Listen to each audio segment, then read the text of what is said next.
नमस्कार दोस्तों, welcome to true trader. तो कैसे हैं आप सब। तो आज निफ्टी और बैंक निफ्टी में एक बिकवाली का सेशन जारी रहा और देखा जाए तो निफ्टी और बैंक निफ्टी ने अपने कुछ कुछ क्रूशियल सपोर्ट्स को तोड़ दिया। ठीक है, अब एक तरीके से देखा जाए तो मैंने इस हफ्ते के लिए जो हमारा जो डाउन साइड का पोटेंशियल था, यानी कि हमारा डाउन साइड था 24,750 से लेकर 24,850, ये जो रेंज है ये बहुत अच्छा खासा सपोर्ट जोन बनकर आएगा।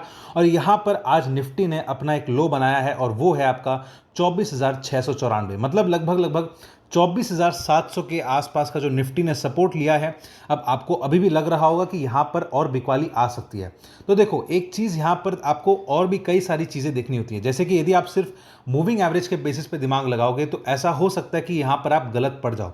इसका सिंपल सा रीज़न ये है कि कभी कभार ऐसा होता है कि बाजार पहले से ही ऊपर चढ़ जाता है या फिर वहाँ पर थोड़ा कंसोलिडेट करने के बाद जो मूविंग एवरेज है वो आपका ऊपर की ओर आ जाता है, जिससे क्या होता है कि यहाँ पर आपको यदि कंसोलिडेशन देखने को मिले तो यहाँ पर मूविंग एवरेज जो है उसको टच कर ही देगा। ठीक है दोस्तों, तो यहाँ पर फिलहाल हमें देखने को क्या मिल सकता है। डाउन साइड में हमारे पास अगेन वही जो रेंज है, डाउन साइड में हमारे पास 24,700 का जो रेंज है वो एक अच्छा खासा सपोर्ट जोन निकल कर आएगा। अब यदि मान लो, यदि मैं मान भी लूँ कि 24,700 के नीचे जाता है तो इन दैट केस क्या होगा, यहाँ पर हमें जो डाउन साइड के जो लेवल्स हैं वो आपके डेली मूविंग एवरेज के हिसाब से जो 100 का मूविंग एवरेज है, यानी कि 24,400 का जो लेवल है वो हमें कल के सेशन में यदि और गिरा तो देखने को मिलेगा। लेकिन मेरा मानना यहाँ पर यह है कि यहाँ पर क्योंकि बाजार बहुत अच्छा खासा गिर चुका है, यदि आप MACD और RSI को भी देखो तो यहाँ पर एक आपको अच्छा खासा बाउंस बैक आराम से देखने को मिल सकता है। ठीक है दोस्तों, तो यहाँ पर 24,700 का सपोर्ट यदि मैं मानूं तो अप साइड में क्या हो सकता है। अप साइड के लिए हम लोग चलते हैं 1 घंटे के चार्ट्स पर। 1 घंटे के चार्ट्स पर यदि आप देखो तो यहां पर निफ्टी कौन सा लेवल ऊपर तोड़ने से और अपसाइड दिखा सकता है कल के सेशन में। यहां पर निफ्टी एक तरीके से देखा जाए तो बार बार जो 7 का मूविंग एवरेज है, 7 moving average on hourly charts, वहां से बार बार निफ्टी जो है वापस से लौट जा रहा था। ठीक है दोस्तों, तो अब की यदि मान लो निफ्टी 24,868 फिलहाल के लिए जो लेवल निकल कर आ रहा है तो 24,900 हम लोग मान लेते हैं फॉर सेफर साइड। यहां पर जाकर के आवरली चार्ट पर निफ्टी जैसे ही क्लोजिंग दे देगा, ग्रीन में क्लोजिंग दे देगा, तो निफ्टी वापस से एक बार ऊपर की ओर छलांग मार सकता है। और उसके बाद उसका जो नेक्स्ट रेजिस्टेंस बनकर आएगा वो आपका आएगा 25,130 का। ठीक है दोस्तों, अब यहां पर हो सकता है निफ्टी थोड़ा जाकर के कंसोलिडेट कर दे, लेकिन यदि यहां पर भी नहीं रुका तो इन दैट केस निफ्टी का जो नेक्स्ट लेवल आएगा वो आपका आएगा 25,350 का। ठीक है दोस्तों, तो ये 3 लेवल्स आपको ध्यान रखने हैं अप साइड के लिए और ये 2 लेवल्स आपको ध्यान रखने हैं डाउन साइड के लिए। ठीक है दोस्तों, तो चलिए अब हम लोग चलते हैं बैंक निफ्टी की तरफ। बैंक निफ्टी में जाने से पहले वीडियो अच्छा लगे, एनालिसिस अच्छा लगे तो वीडियो को लाइक कर दीजिएगा, चैनल को सब्सक्राइब कर दीजिएगा, बेल आइकन का बटन दबा दीजिएगा, जिससे आपको हमारे डेली के नोटिफिकेशंस आते रहें। और स्क्रीन पर फ्लैश किए गए नंबर पर आप हमसे कांटेक्ट कर सकते हैं, मैसेज कर सकते हैं, व्हाट्सएप कर सकते हैं, ताकि आप हमसे लाइव मार्केट में जुड़ सके, या फिर डिस्क्रिप्शन में दिए गए लिंक पर क्लिक करके एक छोटा सा फॉर्म फिलअप भी कर सकते हैं। तो चलिए दोस्तों, अब हम लोग देखते हैं बैंक निफ्टी का हाल। तो बैंक निफ्टी में देखा जाए तो वॉलेटिलिटी बहुत ज़्यादा थी। यदि आप देखो तो almost towards the end, session के टुवर्ड्स द एंड में बैंक निफ्टी ने कोशिश करा अपना 7 का जो मूविंग एवरेज है उसको ब्रेक करने का, लेकिन जो वहां पर उसको बिकवाली कहां से आई, ऑलमोस्ट 21 के मूविंग एवरेज के आसपास, जो कि आवरली चार्ट्स के ऊपर यदि हम लोग स्टडी करें तो। ठीक है दोस्तों, अब यहां पर आप बोलोगे कि सर आप 15 मिनट के चार्ट पर क्यों नहीं देख रहे हो, क्योंकि अभी आपका वोलेटिलिटी बहुत ज्यादा बढ़ गया है। ठीक है, तो वहां पर हमें जो टाइम फ्रेम एनालिसिस करना होता है वो थोड़ा सा आपको लॉन्गर होराइजन पे करना होता है। चाहे मैं यदि इंट्राडे की बात करूं तो वहां पर आपको 1 आवर का देखना पड़ेगा, या कभी कभार आपको 30 मिनट्स का भी देखना पड़ता है। ठीक है दोस्तों, वहां पर आपका जो 15 मिनट का चार्ट है वो ज्यादातर कभी कभार काम नहीं करता है यदि वोलेटिलिटी बढ़ गई होती है।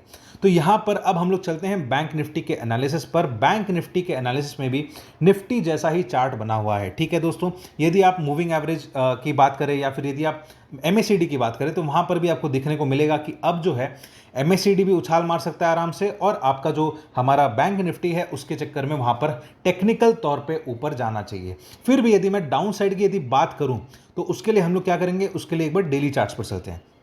तो डेली चार्ट्स पर हमें क्या देखने को मिल रहा है, बैंक निफ्टी ने एक बहुत ही इंपॉर्टेंट मूविंग एवरेज को तोड़ करके बंद किया है, और वो इंपॉर्टेंट मूविंग एवरेज था 51,000 के आसपास का। ठीक है दोस्तों, ये कौन सा मूविंग एवरेज है, ये आपका है 100 डेमा, यानी कि 100 डेमा को तोड़ करके बैंक निफ्टी ने क्लोजिंग दी है। तो क्या इसका मतलब ये है कि बैंक निफ्टी अभी बहुत ज़्यादा और कमजोरी दिखाएगा? मेरा ऐसा मानना है कि बैंक निफ्टी हो सकता है यदि मान लो और नीचे जाए भी, तो इन दैट केस यहाँ से ज़्यादा बैंक निफ्टी और 500 से 1000 पॉइंट ज़्यादा से ज़्यादा नीचे है। लेकिन क्योंकि यहाँ पर ऑलरेडी उसने अपना पूरा का पूरा रिट्रेसमेंट कंप्लीट कर दिया है, तो यहाँ से बैंक निफ्टी को एक बाउंस बैक देखने को बैंक निफ्टी एक बाउंस बैक दिखा सकता है। ठीक है दोस्तों, तो अभी भी यदि मैं सिर्फ कल के सेशन की बात करूं, तो यदि मान लो गिवन कंडीशंस की वॉलेटिलिटी बढ़ी हुई है, तो यहाँ पर बैंक निफ्टी डाउन साइड में हमारे पास क्या लेवल्स आ सकते हैं। डाउन साइड में बैंक निफ्टी ने अपना लो ऑलमोस्ट बनाया 50,200 का। तो यहाँ पर यदि हम लोग बैंक निफ्टी का डाउन साइड देखें, 50,200 का एक बेस बना हुआ है। यदि मान लो इसको और ब्रेक करता है और यदि 50,000 की तरफ आता है, तो वहाँ से एक बाउंस बैक देखने को मिल सकता है। रीज़न ये है कि ऑलरेडी मार्केट्स थोड़े ओवरसोल्ड हो रखे हैं लगातार गिरने की वजह से, और अभी हमारे पास पूरा अक्टूबर का महीना बाकी है। तो यहाँ पर अभी यदि देखा जाए तो अभी नवरात्रि भी चल रही है और सामने में हमारे पास दिवाली भी है। तो एक तरीके से इस माहौल में क्योंकि फेस्टिव सीजन चालू हो जाता है, तो यहाँ पर बाजार जो है वो थोड़ा सा एक बाउंस बैक रैली, यदि मान लो नेगेटिव चल रहा है तो बाजार यहाँ से एक बाउंस बैक रैली दिखाने के लिए कोशिश करता है, और वापस से हो सकता है कि बैंक निफ्टी जो है अप साइड आराम से दिखाए। ठीक है, यदि कंसोलिडेट कर देता है तब अलग बात है, वहां पर कंसोलिडेट करके जाएगा, लेकिन ऊपर एक बार वापस से बाउंस बैक देगा जरूर, क्योंकि उसके बाद वहां से दोबारा से बाजार को नीचे की ओर जाना है। तो यहां पर इस चीज़ का आपको यदि देखना हो तो आप हमारा मंथली एनालिसिस भी देख सकते हैं। वहां पे भी मैंने कहा था कि बाजार जो है अभी महीने की स्टार्टिंग में डाउन साइड जाएगा, उसके बाद एक अप साइड दिखाएगा, और उसके बाद वापस से जो उसका लॉन्गर टाइम फ्रेम है वो आपका नेगेटिव बना हुआ है। ठीक है दोस्तों, तो अब हम लोग चलते हैं बैंक निफ्टी के लेवल्स की तरफ। डाउन साइड में हमारे पास बेस बना हुआ है 50,200 का, जो कि उसका कल का लो है या फिर आज का लो है देखा जाए तो। और उसके बाद यदि मैं मानूं कि 50,200 को यदि और ब्रेक करता है, तो डाउन साइड में हमारे पास 50,000 का ही लेवल कल के सेशन में आता है, क्योंकि ऑलरेडी ओवरसोल्ड बाजार है। अब यदि मैं अप साइड की बात करूं तो बैंक निफ्टी जो है जैसे ही आपका 50,870 ये जो लेवल है बैंक निफ्टी ब्रेक करेगा, तो उसका जो नेक्स्ट टारगेट आएगा वो आपका आ जाएगा 51,550 का। ठीक है दोस्तों, तो यहां पर आपको देखने को मिल रहा है कि बैंक निफ्टी में कितना अच्छा खासा आपको वोलेटिलिटी देखने को मिल रहा है। ठीक है, तो यहां पर ब्रॉडर रेंज बहुत अच्छा खासा बढ़ा हुआ है। अब यदि मान लो कि 51,550 को भी ब्रेक कर देता है, तो हो सकता है कि कल के ही सेशन में हमें बैंक निफ्टी 52,000 की तरफ जाता हुआ दिखाई दे। ठीक है दोस्तों, तो इस चीज़ को आपको ध्यान रखना है। यहाँ पर बैंक निफ्टी अभी पॉजिटिव सेशन कल के दिन देखने को मिल सकता है। ये आपका एक एकेडमिक लेवल है और ये भी आपका एक छोटा सा एकेडमिक लेवल है, लेकिन ये अचीवेबल है और ये भी आपका अचीवेबल है। ये वाला लेवल तो आराम से कल के दिन आपको देखने को मिल जाएगा, गिवन कंडीशंस की कल आपका कंसोलिडेशन नहीं हो। ठीक है दोस्तों, तो आई होप आपको वीडियो अच्छा लगा होगा। वीडियो अच्छा लगे तो वीडियो को लाइक कर दीजिएगा, चैनल को सब्सक्राइब कर दीजिएगा और बेल आइकन का बटन दबा दीजिएगा, जिससे आपको हमारे डेली के नोटिफिकेशंस आते रहे। और यदि आप हमसे लाइव मार्केट में जुड़ना चाहते हैं तो स्क्रीन पर फ्लैश किए गए नंबर पर आप हमसे कॉन्टैक्ट कर सकते हैं, व्हाट्सएप कर सकते हैं, या फिर डिस्क्रिप्शन में दिए गए लिंक पर क्लिक करके एक छोटा सा फॉर्म फिलअप कर सकते हैं। तो चलिए दोस्तों, अब हम लोग मिलेंगे कल के वीडियो में, तब तक के लिए जय हिंद।